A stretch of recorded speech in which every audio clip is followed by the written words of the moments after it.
oh hey mình thấy đó là pia cái thể hiện là Aidu lâu lâu thì lòng quá na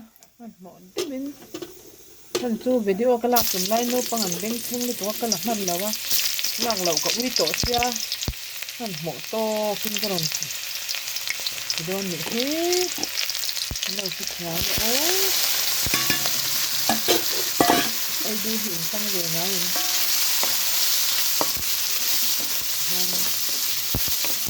cái tầm đẹp ra mình sẽ tăng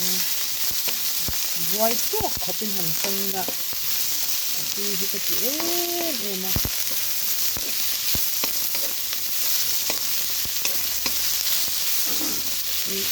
em mình Aidu thì thật năng phải có oi khóc nè khán giả này tan thấy luôn nè nó ấy khán chỉ gì oi khóc nè ông hôm nay han thấy luôn thì ngã kan ina chanin chan kan ide chau chawa ka thuma them te te ni te thuma azia ta tin ko ja a ve ran se ni in ko cha kha lo ti ve kina ti ko lo ti bok ti nen khan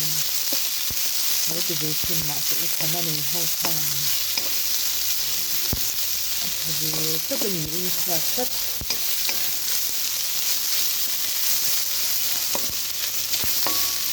Mania cái chắc gì khó bạc hạt làm lia nấu khát cái sầm ngan chứ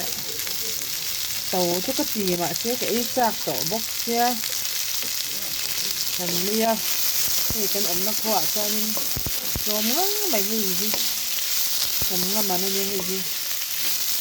khó bạc hạt cái lấy nó tụi mình chơi ra sầm ngan mà ai con anh ra sầm ngan mà ai con qua giờ gian chi như là tròn hộ thì sốc mấy mình rau sạch này gian con vụt vút này cho mình masala chỉ đưa pot cho ngay lâu ai uống buổi lễ đi nó thì quen cắn cho nó gian tên cầm về đệu nhất chứ là con voi đệu to chứ là thì em này thì po hay này thì có thua mà xe avoid rồi được thay đi là chi cho kia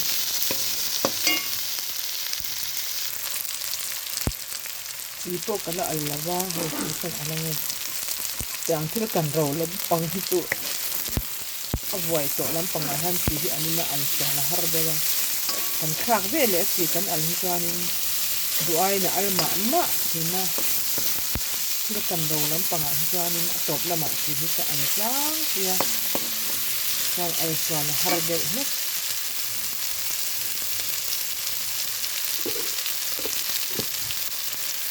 đi đón tổ tục thôi thì hơn